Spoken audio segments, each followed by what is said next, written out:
Welcome to the Warrior Gamer Headquarters podcast. Yeah, I'm Dean Stott. Probably tell by my accent, I'm not American. I'm from the UK. As former UK Tier 1 Special Forces, I think you Americans call it Special Mission Units over here. Served 16 years in the Special Boat Service and unfortunately had a parachute accident which shortened my career. I then went on and became one of the leading experts in the world on security consultancy and crisis management.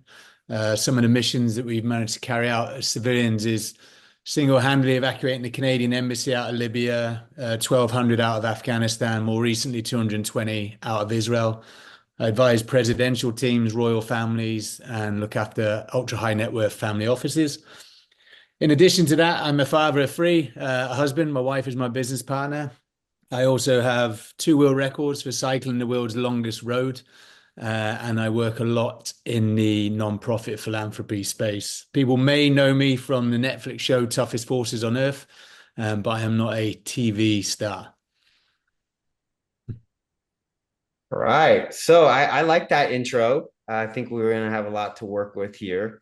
The first thing I like to ask is the motivation and the energy and the drive to achieve everything that you had just mentioned. Where does this come from? And do you have maybe some events in your past that have created that energy? Yeah. So my father was in the military, my grandparents. So I was born in that environment, very much immersed in that. I never actually wanted to be in the military. I always wanted to be a fireman. But I went on holiday as from college. It was supposed to be 2 weeks, turned into 6 months, and ended up working in a surf shop. And my father came and found me long before the mobile phone. This is 1994. And he's found me working in a surf shop and basically said I'd ruined my life and my education. What was I going to do? And so to silence him, I told him I'd join the military. And he told me I'd last 2 minutes. And so for me, that was my motivator to join the military and prove him wrong. I think now in reflection, it was reverse psychology because it did work. But that was the start of really a number of people throughout my career saying it's not possible. For me, the best course of action is action itself. There's no point in me arguing with that person because they're just going to disagree until you prove them wrong. And so that's what I've done. And that's been my motivator throughout life is to prove those naysayers wrong and just set the bar high. So do you actively sometimes seek out folks in circles that might attract people to tell you that it can't be done? No, I don't actively seek them, and they just naturally come. For example, I mentioned the bike ride. I cycled the world's longest road, but when I did that, I was the age 40, and I'd only ever cycled 20 miles in my life. And so I then applied for the world record for Guinness, which was 14,000 miles. And so you're naturally going to get those that say you can't do it, this isn't your area. And so I ignore them, I carry on. 18 months later, smashed the world record by 17 days and become the first man in history to do it under 100 days. And then all of a sudden you have tumbleweed and there's silence. And so I don't actively seek them, they just naturally come, just because you are putting yourself out there. But for me, it had to be an extreme challenge. I am sort of wired slightly different. I can't just go join a cycling club. I have to find what's the biggest challenge out there. And always, everything we do, as I touched on, has a give back factor. So it's all regards with charity and philanthropy. So that bike ride, we raised $1.4 million for mental health as well along the way, which is more impressive than the bike ride itself. That's very impressive. Did you? I love that you mentioned mental health. That's one of our big reasons that we show up every week. We really want to make an impact on that space. Yeah. What would you tell your colleagues in the military that you've learned in terms of keeping their resilience up, finding that not necessarily that happy place, but that space of contentment, that ability to move on and take on the next challenge? I think for me, I got injured out of the Special Forces after 16 years. I never planned on leaving the military. So I went through an identity crisis myself from serving in probably one of the best units in the world, knowing what I was doing for the next 2 years, now what is my role within society. You know, my wife was pregnant with our first child of 8, you know, she was 8 months pregnant, and I had all those pressures as well. So I was going through a little bit of a mental health crisis myself at the time. You know, when I did the bike ride, so Prince Harry and I are good friends. He was the guy that I rang up. Him and I do a lot in the charity space, and him and his brother and Kate were just about to launch a campaign on mental health. And I'd seen it firsthand in the military about mental health, but I wasn't aware how big it affects the whole of society, be it postnatal depression, young children, teenagers, all the way through to adults and veterans. And so really, that was my first real exposure to mental health. And then, you know, when I did the bike ride, I was asked, what is the message you're trying to promote? And I didn't really have a message. I said, well, physical activity helps your mental state. And they said, oh, no, you can't use that. I said, well, why not? And they said, it's not been scientifically proven. This was back in 2017 now. And I said, yeah, but I don't need a scientist to tell me that I feel good when I'm training. So I ignored them anyway and carried on banging that drum. But going back to your question, you know, when you leave the military, it's like being in a tribe. You want to find, you know, especially for me, I was basically pushed out and I couldn't get back into that tribe. So you always want to try and find another tribe to be part of. But now on reflection, I've been out since 2011. I always find that you have evolutions in life. You know, I don't get upset at all, but I don't like it when I see some of my special forces friends talking about stuff from 20 years ago, resting on their laurels. I'm like, that's great, but what have you done since? What have you done to improve yourself? You know, what is your next evolution? So for me, for those that are getting out, don't get me wrong. The transition's very difficult. I say that you never fully transition, but you know, speak to your friends. Communication's a key one.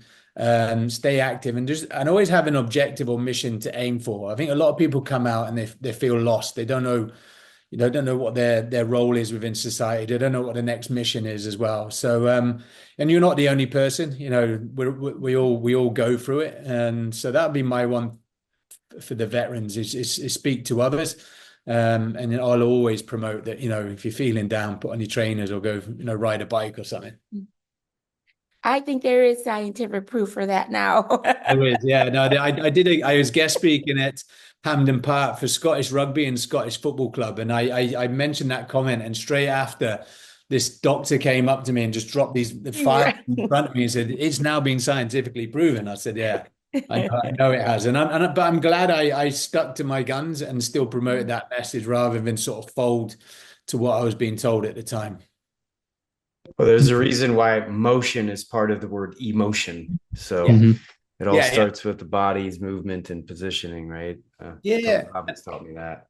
And I always have this analogy that your body's like a river. It needs to keep flowing. As soon as it becomes still and it becomes stagnant, you get disease, you know, so you have to keep moving. You need to have that motion, as you say. But, you know, for me, sometimes I've got, you keep it moving, but it doesn't always have to be a grade 6 waterfall. You know what I mean? You can sometimes take your foot off the gas. And that's where I've sometimes got it wrong in the past. It's always got to be 100 miles an hour. It doesn't have to be like that. You're absolutely right on the money on that. And I'm surprised that somebody actually had the audacity to come and tell you that exercise does not improve mental health. And I'm speaking of this from a healthcare standpoint.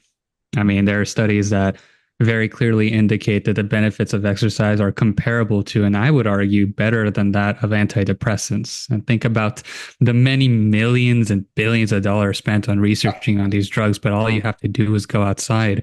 I mean, it's truly amazing. But you mentioned something that really stuck out to me, and it's hinted at the nature of human progress. But we are not still beings. We need to keep shooting for more, not necessarily to, you know, be greedy about our success or to get more pride, but it's for our own fullness as humans. But you did something a little different there, right? There's the next goal, the next step, and then there's the summit. There's something way out there, some untouchable goal, like biking for inhuman amounts like you have. Yeah. So there's small steps, and then there's that step. Yeah. How did you have the energy to do that step?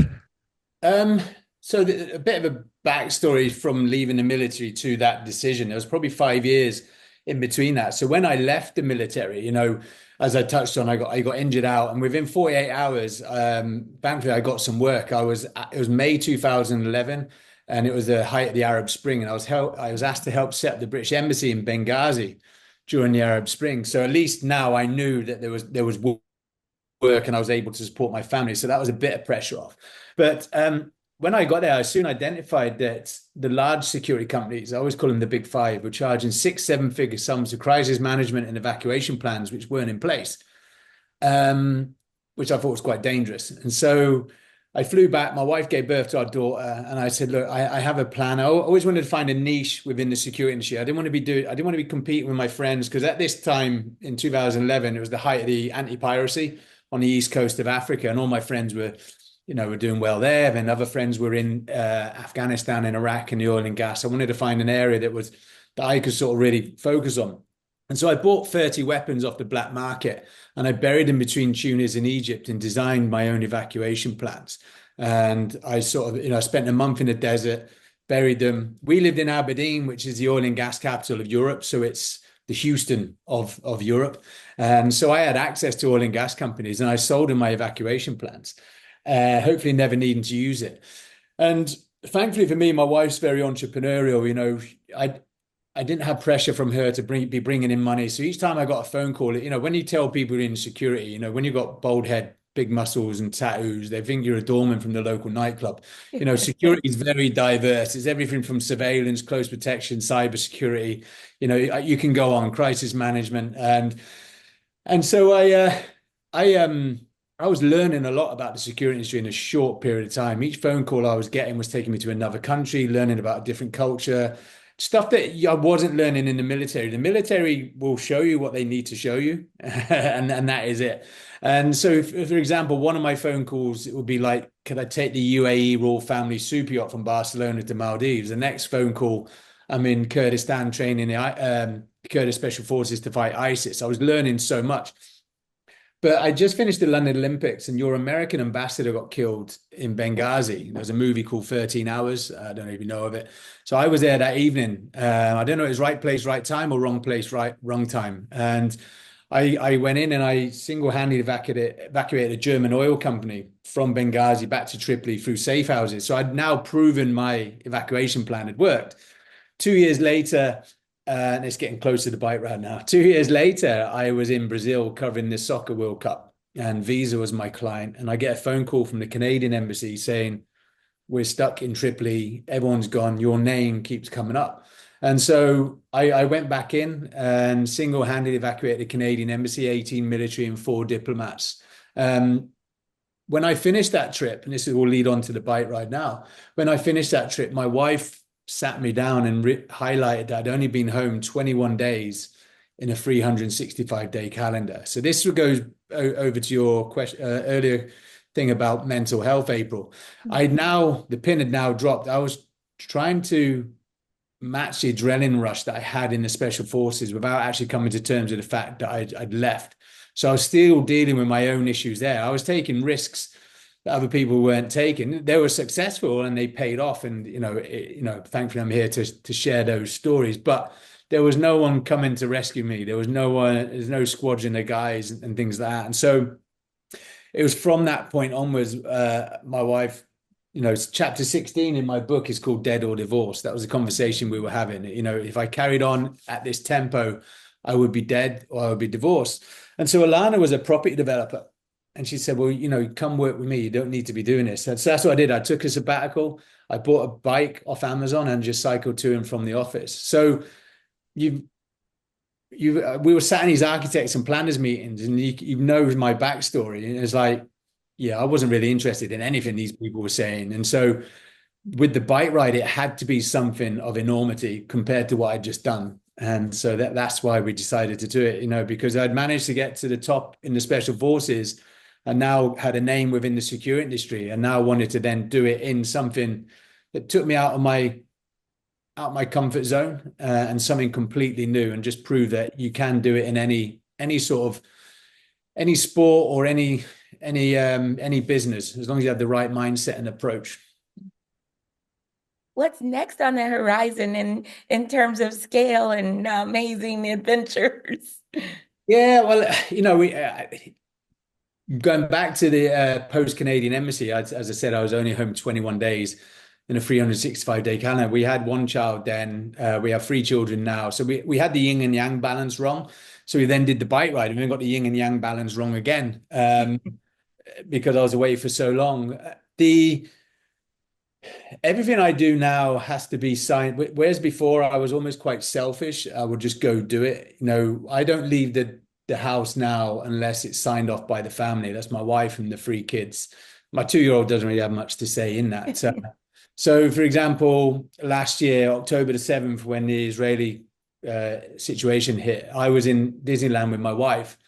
October the 8th, I'm on a flight to Israel and rescue 200 plus Americans.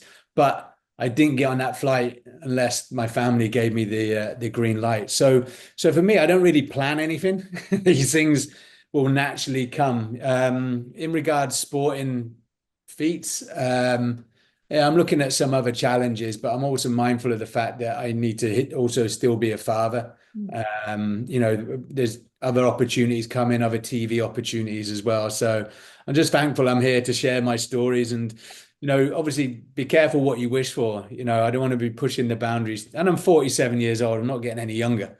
Maybe I should get into gaming. That seems to be good. Doesn't matter how fit you are there, I guess. Hey, we're going to have Phil Heath on here, and he's 7-time Mr. Olympian, and he's a gamer too. So, yeah, man. Is he? Him and I were guest speaking at the same event last year, actually, down here in Orange County. Yeah, that makes sense. Actually, we're making the case that gaming can impact your mental health as well. Those studies are just happening right now. That's part of the research I'm working on. Oh, really? And a lot of the same things that are valuable to sports, the thrill, the competition, the energy, the adrenaline. When you wire up these kids who are gaming at these high levels, they've got the same chemical reactions happening in their brains. That makes sense. And I suppose also if you're online and communicating, you've got a community there as well. Yes. The tribe. You have your tribe. Yeah. My son, his best friend now lives in Italy for a year, but they still play every Sunday. They FaceTime and play Minecraft together. So they're still communicating. I've not touched gaming since I left school, really. I think I was chatting about it before we came on. I'm more two-dimensional, Mario and Tetris. But I actually I had to go do a UAV course in San Luis Obispo. And we flew out. It's when we had the first UAVs, the Desert Hawks. And we turned up there and they had Xbox controllers. All the new recruits were, like 17, 18-year-old kids who'd been brought up on the Xbox. And so normally you can type in the plan and the route, but as a secondary means you had to fly this thing with a controller. Well, these kids were going, I wasn't. It crashed all the time. So I wish I'd probably a bit more time gaming. It would have been better using the UAV. Yeah, I remember when they rolled out the Xbox controllers for those, and I thought it was a great idea. There were generals out there that were like, "We are not gamifying warfare. This is real life. This is death." I was like, "It's gonna happen, dude." It was happened. It just happened. Yeah. It's very interesting. It's very interesting. We talk a lot on here, Dean, about the difference in mental acuity and the difference of this new generation being heavily immersed in the digital environment and the effects it's going to have not only like on their DNA, but on their neurology. Like I'm raising 2 young ones too, and I've ensured that they have exposure into gaming. And I mean, just the way their brains work and the rapid ability for them to get into a digital device and go is like, it's incredible. What do you think will be an effect that you could see or you could comment on from coming up in the older school than these kids are used to? I just think obviously you have to just respect the fact, my wife and I do a lot of in security. We do a lot on child exploitation, online protection. And so, these children now are born into the digital world. When my wife does the training sometimes for the teachers and the families and the law enforcement, they're like, we need to turn off the internet. They're born into a world. They don't know any other world other than the digital world. And so for me, as an older person, you almost have to sort of respect that, but yeah, I see pros and cons of the digital world. For me, it's like I get it. You now have access to information that we never had access to. You used to have to believe if your granddad or your dad told you something, you generally believe him because he didn't have anything else to reference.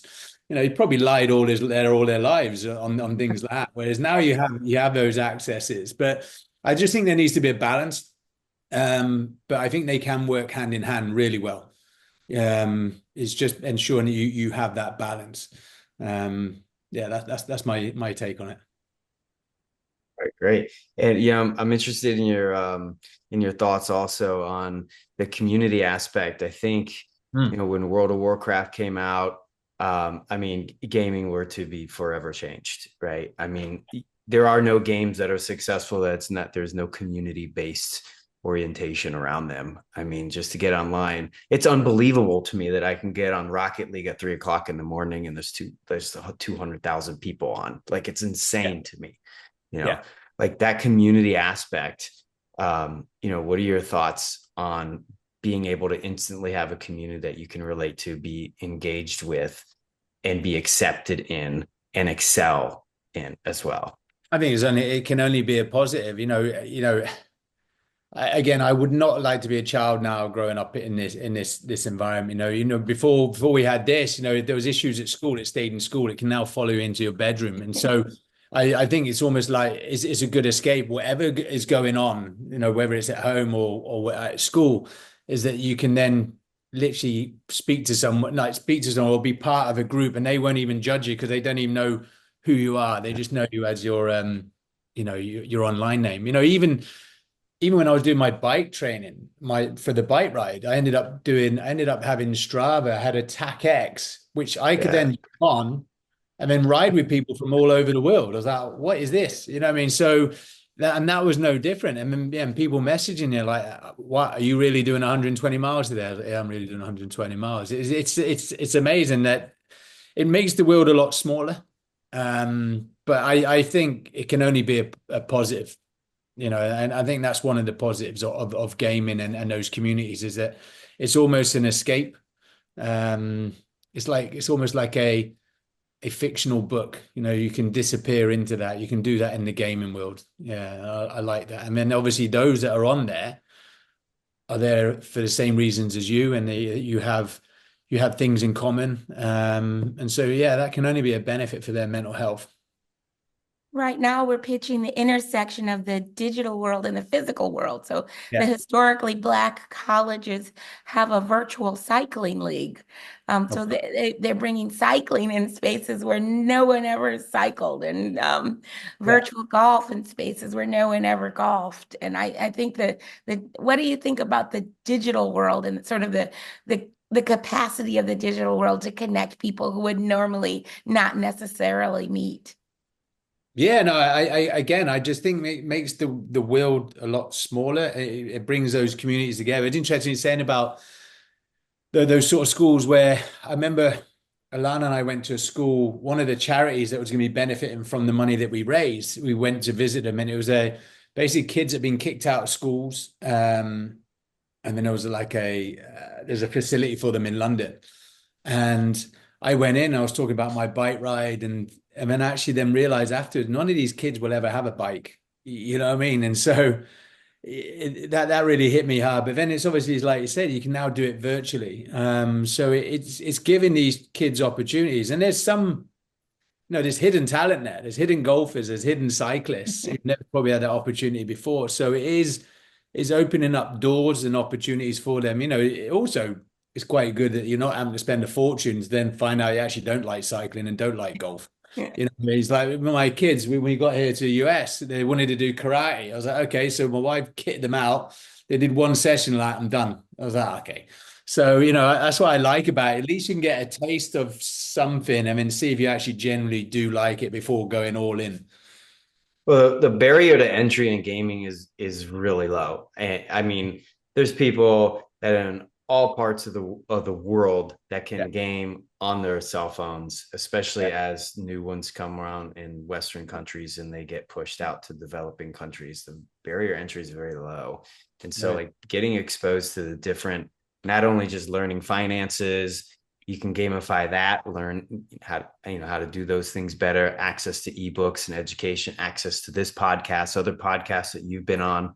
I mean, like, it's pretty awesome to see how much more productive the world and aware the world is becoming and will become because of it. Yeah. I'm 47 years old, and I feel how scary it is from what it was 30 years ago to where we are now. You know, you're watching Terminator and they're talking about the year 2025, and that's next year. You know, it's scary how advanced and how quick it's come, but also, you know, this new generation, how easy they've picked it up. You know what I mean? I just worry. My only concern is more the older people. You know, they feel like they're left behind. But yeah, that's the only negative there.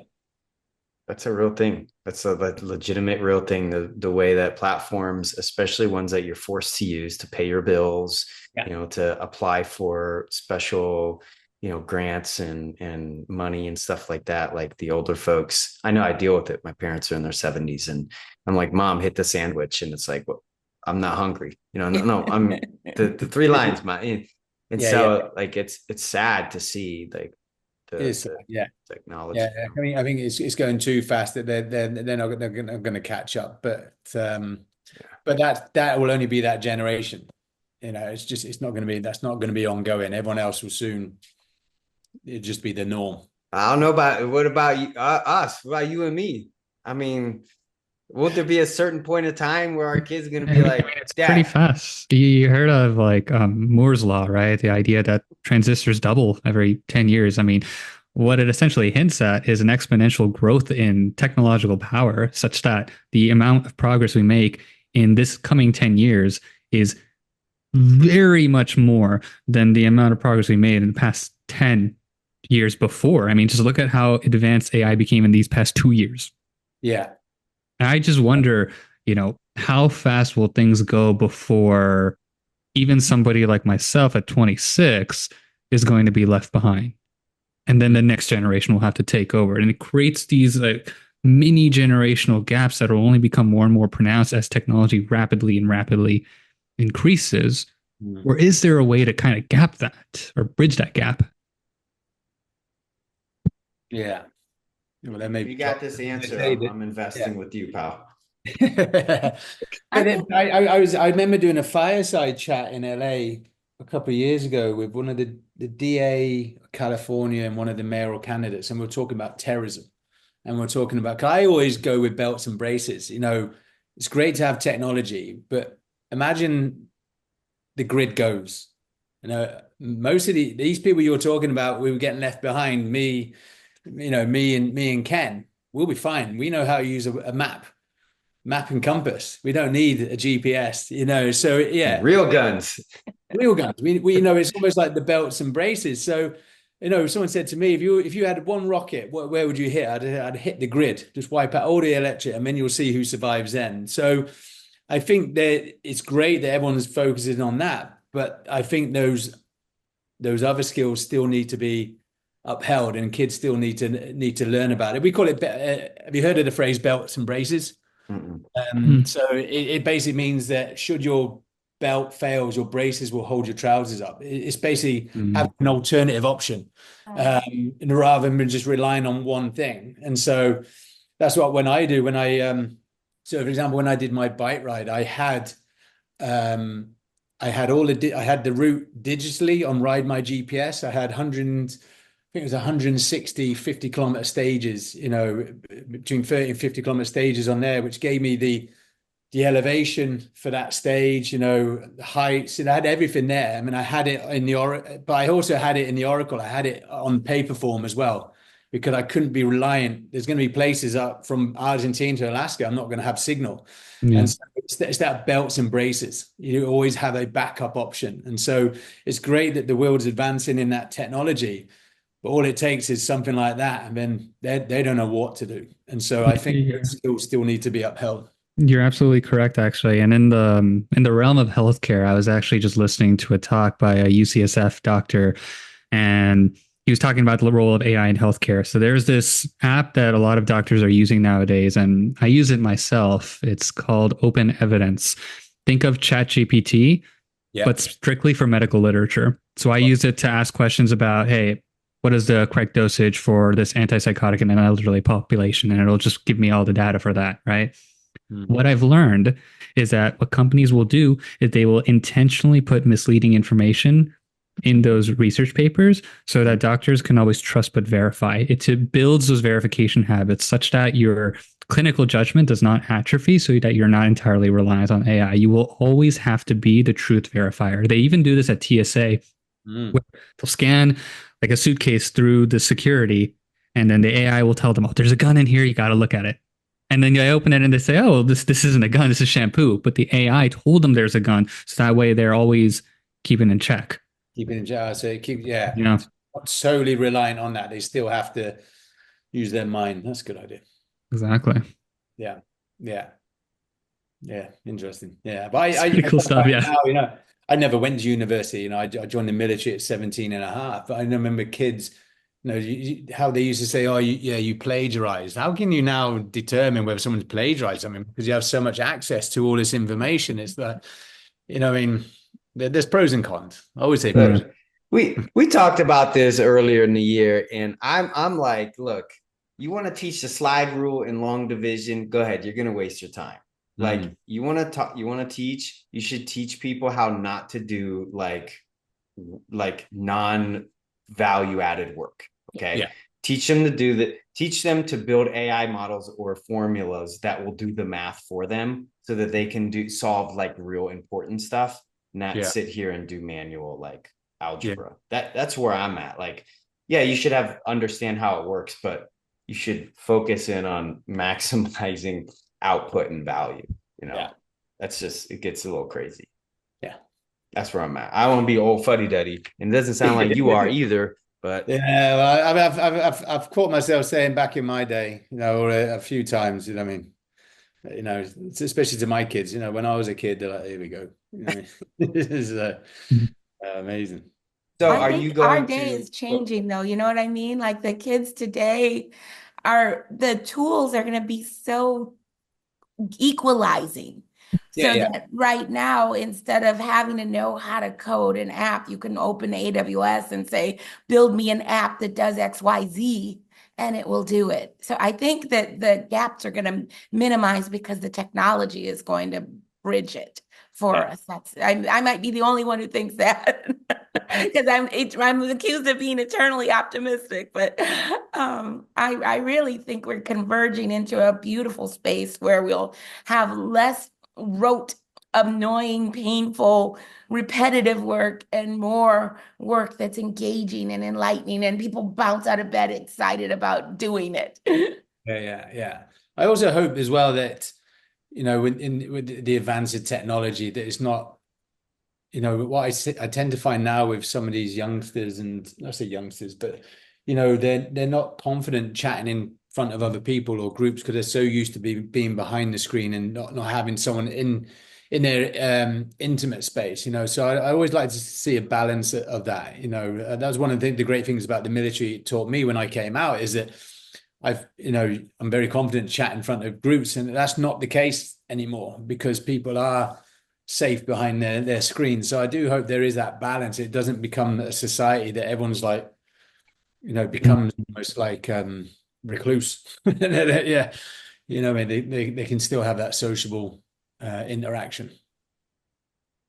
And I think gaming gets a bad rap on that front. They have so the O2 Arena was just filled with worlds from League of Legends, and day after day. In London, the O2 Arena. Yes, yes, it was in the O2 Arena in London. Day after day of joyful people celebrating Korea. Actually, South Korea team won, celebrating, all cultures, all Mm. faces, face to face. I think gamers get a bad rap about isolating. When they're online, they could not be more connected in so many ways, especially team sports. Like I've got a crew from India starting Call of Duty Mobile League for colleges right now, just from our little school. So we got people all around the world like talking about it. What should we build? How do we celebrate together? So I think after the game, that would be my question for you. Mm. And I know we're leaning into gaming, but after the games, the interaction between people, how do you see that impacting us and impacting our global space? It's a good question. I just hope that people have the confidence that they have went behind the screens to then, I've guest spoke at the O2 Arena in front of 10,000 people. That's why I sort of say is that, but I know I don't know. I don't really, I can't really say too much. I don't really know people from the gaming community. So I don't want to sort of like have my own preconception or judgments of them. But yeah, that's just like my hope is that, with the advance of that is that we can still be a sociable community outside of the gate, outside of our bedrooms or screens or whatever. Well, so I'll say this, like, I have Please. 25 years in the military. You have a whole lot of time in the military too. What Yeah. I've noticed is I'll take a country kid over 12 city kids any day of the week because of the way that they have their perspective and their self-accountability. When you grow up in a small town, you have a lot more accountability to yourself because you keep seeing these people. When you're in gaming, you have a digital accountability. Like every single thing is being analyzed, quantified, and compared against. And you cannot believe, I can't believe the amount of analytics that go in there. And so it's actually really interesting to see people holding themselves accountable in their communities because everything has a measurement to it. There's actually really something to that. It's the benefit of being on a sports team, right? You walk around with your resume on you, right? Yeah, it's very true. interesting. Yeah. Yeah, I know it is interesting. It's no different from what I do. Everything I promote the unrelenting pursuit of excellence, that everything you do has to be excellent. But let's put myself under pressure. But like you said, you're always being held accountable. But yeah, I didn't really think about that. That's true with gaming. This, the analytics around that is the facts. So yeah, interesting. Yeah. That way, when parents come in and shut the internet down or snatch the cord out, it's akin to right in the middle of the World Cup, somebody shutting all the lights out and taking the ball. and the trauma. It is, yeah. This is it. Yeah, they have a full meltdown. Yeah, I'm mindful of that with my son. When we go out, he'll want to use my phone because he's got some games on there, so he'll just play. And then we need to go somewhere, so we need to go. He's like, just 2 minutes. I'm like, okay, because I've seen if I just take it, the reaction, then just give him that 30 seconds just to pause it or whatever. So yeah, but I can't relate to that. I don't know what he's. I've not been in that situation, but yeah. Just judging by the meltdowns, I was like, it's better to give him 30 seconds. Well, that's good. So I'm curious about your level of when you get into the zone, right? Like, how do you know, in April, I may have stole your thunder on this one, but how do you know that you are in the zone and you're in flow? And how does that play a role in who you are and what you've done with yourself? Yeah, getting in the flow. So my wife used to notice it when I used to go away on jobs around the world. I would almost, prior to going away, it's a bit like going on tour. I would naturally somehow would just start disconnecting myself from the family. And like maybe in days on the build up to it. And then once I'm away, I'm just in that zone. But my wife noticed it on the bike ride as well. It was almost like before I went, she goes, "You're now starting to disconnect from the society, from the family." And so yeah, I don't really sense it myself. My wife sees it more than I do. It's almost like I start distancing myself from them, and what I'm doing is but the great thing, the luxury I have, and I generally believe that anyone can break a world record if you have someone looking after the business, the mortgage, the kids. My wife takes away all those distractions, so it's very easy for me to not think about anything else, and I just focus on the mission ahead. But I don't actually see it. My wife sees it. She goes, you're now in the zone. You are now starting to disconnect from the family. I was like, okay. Yeah. And I always challenge her, say, no, I'm not. And she goes, no, you are. You know, you are. That is the case. So yeah, I don't really see that. It's her that sees that. Okay. How has it played a role though? Like your ability to get into that state, and then the difference perhaps for the folks who struggle day to day, don't see the big picture, don't have a huge summit to climb or big goals. Like, what do you think the difference is between you, Dean, and other folks that haven't gotten The that? thing is, my summit's probably just as hard as their summits. You know, that's the thing. It doesn't mean just because my summit's up here doesn't mean that they're not reaching their huge summit as well. And that's why I've engaged with people. Like I say, I can't just go join a cycling club. I have to find the world's longest road. You know, that's for me. But someone else, even doing a 5K run, that is probably a summit for them.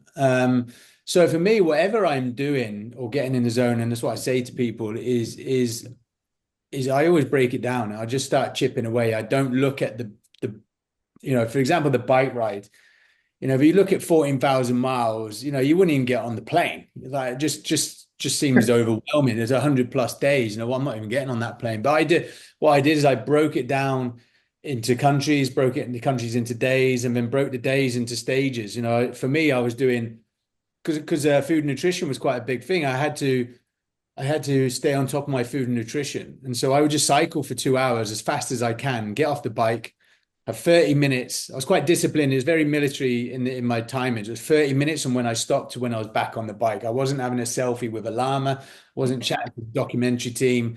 And then all I would do is look at the next 2 hours. So for me, I was just doing 4 training rides a day. And before you know it, you've done a day, you've done a week, you've done a country, you've done a world record, and then you're on to the next world record. So for me, what I would say to people with the zone is just look at, we have a thing in the special forces called the 1 yard.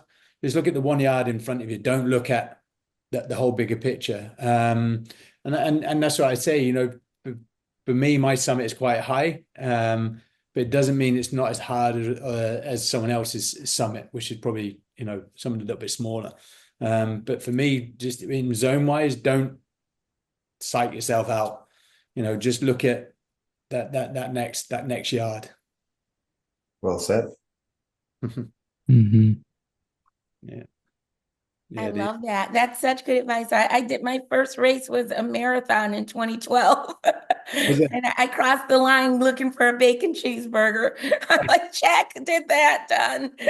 Yeah, you have to give yourselves little mini goals. And so when I did, so going back to the 4 stages in South America, this was South America, it changed when I got to North America, but the 4 stages. So in the morning I'd have a big breakfast and then I'd have stage 1. And so that wasn't too bad because I was quite fresh after a night's sleep. The second stage, I had lunch to look forward to as when I finished.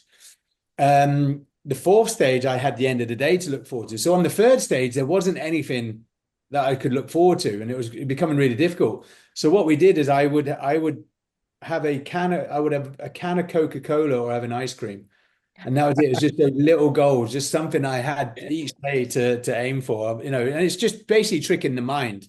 You have to trick the mind that you're going to get something at the end of this as well. And then you start forgetting about the whole bigger picture and the challenge itself. But also on my one, I make sure, you know, if you tell someone, right, you're going to go do the Chicago Marathon in 4 weeks' time, and you haven't done any training, they will tell you every reason why they won't do it. So for me, I get myself in a position where there is no out. When I did this bike ride, we were already planning the welcome back party 6 months before I even went off. So we were having Prince Harry there. We're having some of the biggest names in London at this event. You know, it was a huge event at the Hilton, and the events coordinator, a good friend of mine, Amanda, she used to say to me in the committee, she goes, you know, so what's the contingency? And my wife would say, well, the contingency is we go to Dean's funeral. And I never answered her. But then when I came back from the event, I said to her, I said, look, Amanda, if I knew that we had a contingency, when it gets hard, when it gets dark and difficult, you will naturally take that easy route. And so for me, I didn't give myself any options. So that's what I say to people when they're doing challenges. There isn't an easy route. It is literally, that is the objective. And that's what we've got to do. So just real quick for the audience, like we always talk about the nuggets that our guests are dropping. So there's 3 huge nuggets here. The first is called chunking, right? Your ability to get something done or your ability to stay with something is determined by how many chunks you can break it down into, these small little bites. And you do that, all learning paradigms are built that way and everything. And then the tricks of the mind also, like I have to do that too. Like when I'm going for world record stuff or I'm trying to race or do whatever, like I know I'm lazy. If I literally don't live across the street from a gym or have a gym in my garage, I just won't go. And so what he's talking about is so incredible for just daily life, but for success, chunking, tricking your mind, and make no exit point, right? Yeah. It is so important. So Dean, I do want to thank you and honor you for sharing those 3 big nuggets for us today. That's pretty awesome. One more I would probably add to that, which is in line. I used to say it to my students on the commando course and at dive school, is that anticipation is worse than participation. Is a lot of people will overthink something and say, I can't do that. But actually, once they commit and do it, and then they look back, they're like, actually wasn't that hard. And I think that's probably falls in line with those other chunks that we chatted about, is that, don't overthink it. Once you've done it, you look back and you're like, yeah, I could do that again. Can I ask one question of you and you don't have to answer it if it feels too personal, but what legacy do you want to leave for your kids? What do you want them to say about you when they talk to their grandchildren or their great-grandchildren? I'm always mindful of the fact that, because you have me and then my wife who is just as impressive. She's achieved some great things, and I don't want it to be that also to be a burden or pressure for them as well. The reason we're doing it is to give them a better life. For me, I know that anything is possible. I always, when I sign my books, I put nothing is impossible. It just hasn't been done yet. And for me, it's all about believing that you can do it, but then also having the right team around you as well. You can't do all these things on your own. I can't do the bike ride on my own. I needed my wife to be supporting me and everything else. So basically teamwork and just to believe that anything is possible. That'd be my legacy for them. What do you see as something that's impossible now that people think about that you're just waiting for someone to change that? Well, we're seeing what Elon Musk is doing. I knew you were going to say him. I knew it. There's some of those things that's classed as impossible. For me, I'm sometimes also thinking more on the physical aspects of physical endurance things, and guys and girls are just smashing them. Now, that's the hardest thing now, is trying to find something that hasn't been done yet. But whether it's in technology or whether it's through physical endurance, there's always for me, like, world records are there to be broke.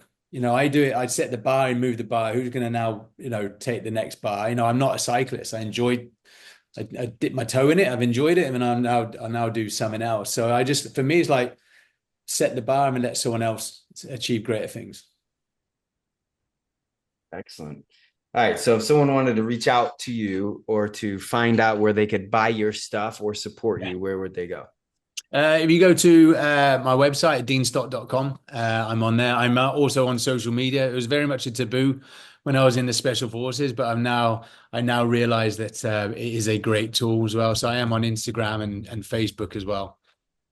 Great. And if someone wanted to hire you for a certain thing, what would they be able to do? Yeah, so hiring wise, I guest speak. I'm an international guest speaker. I do coaching now. I coach for sporting bodies, for individuals, CEOs, C-suites. And then security wise, we're helping family offices. We're still very much in that area. We have evacuation plans around the world. Any of those 3. and you have a team like that you deploy or that helps you Yeah, with so this? it's me and my wife. What we do is we handpick the team for the actual mission itself. For whether it's in South America, Asia, Africa. I don't use the same team, and it's understanding the demographics, the politics, and the tribal influences. That's where our successes have been. Outstanding. All right, team. I just have to say one thing, Ken. Yeah, go ahead. I absolutely adore how adoring you are on your wife. Oh yeah. My wife's If we count the number of times you've mentioned her, you honor her, you respect her, yeah. it's so very clear. And I think that is amazing and fantastic. And I think that you couldn't do more justice to a relationship than to show that balanced partnership that you're talking about. I wouldn't be here having a conversation if it wasn't for her. One of the things, my wife got awarded the MBE from King Charles last year for her services to human trafficking. So she's a member of the most excellent order of the British Empire.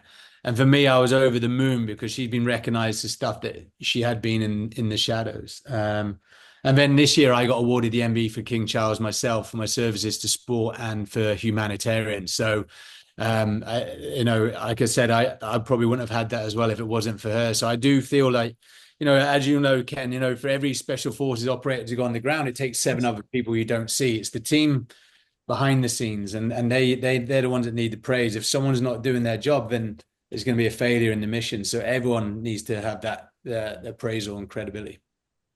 All right. Well, thank you for that as well. Bilal, parting questions? Parting questions. One thing, really. You mentioned earlier an interesting point about the summit and the desire to keep pushing forward, and how one person's summit may not be as high as the other person's summit, but it feels like that to them. But then maybe that person whose summit is on the lower end desires to want to push it further. Yeah. How can they do that? Well, I think what they need to do is reach that first summit. Once they've reached that first summit and like, oh well, I can do this. What can I do next? And that's what I did when I was in the military. I never no aspirations at all to be in the special forces. I just wanted to get through basic training, and when I got through basic training, I was like, well, what next? What next? And so for me, my summits kept getting bigger. It wasn't my initial summit from the start. I just kept climbing. I call them false summits. When you think you've got to the top, and then there's another summit. It's a bit like that. They're probably at their false summit. All right. Love that. Thank you so much. All right. Pretty good too. Have you always had this like high drive, or I get a question: is it nature or nurture? And my dad was like the Ted Lasso of the army. He was the soccer manager, player, and coach. So for me, it was a very competitive household. So I think there was an element of that. But when I joined at 17, I was 130 pounds and 5'7", not the person in front of you now. But it was only as I started growing physically that I then mentally got stronger as well. Okay, so it's the combination of the competitive household and the event in the surf shop that just turned you into a monster. As I say, you can't be experienced without experiences. It's all those experiences in life that sort of, align your path. Everything happens for a reason. Absolutely. I think we'd be remiss if we didn't ask you to tell us the name of your book and tell us where we can get it and give us a nugget from it. Maybe show it if you can. So the book's called Relentless. It's you can buy it on Amazon, or you can go to my website and we can do signed copies as well. And it's broken into 3 stages: my childhood and my military. I don't talk about special operations. We're limited. I can't do that. But then I talk about the private security sector, which is the second part of the book. And then basically all my experiences, everything I've learned from the first 2 phases and then into the bike ride. And it takes you to the bike ride. Fantastic. Thank you. Are you planning the next book? I can't. I'm looking at a couple of books. Obviously since that one we did the evacuations in Afghanistan, we've done Israel as well. There's that. I've just done the Netflix show where we went around the world visiting all the special forces. And one of the things I really took away from that show was the UK influence in all of these nations around the world. Everything stems from the UK special forces. So I'm looking at a book. I'm going to call it the SF Blueprint, and it just basically all the all the Britishisms around the world, and where like Delta Force, SEALs teams, they've all sort of been born out of the UK Special Forces. It's true. Yeah. Yeah. Awesome. Thank you. All right. Pending any last rounds, this will conclude Warrior Gamer Headquarters podcast. Feel like you have a party to get to, don't you, Dean? Yeah. Well, the result is it's always good for business security. So yeah, with the election night, here we go. Yeah. Fun. So that concludes Warrior Gamer Headquarters podcast. Out. Warrior Gamer Headquarters Podcast. Out.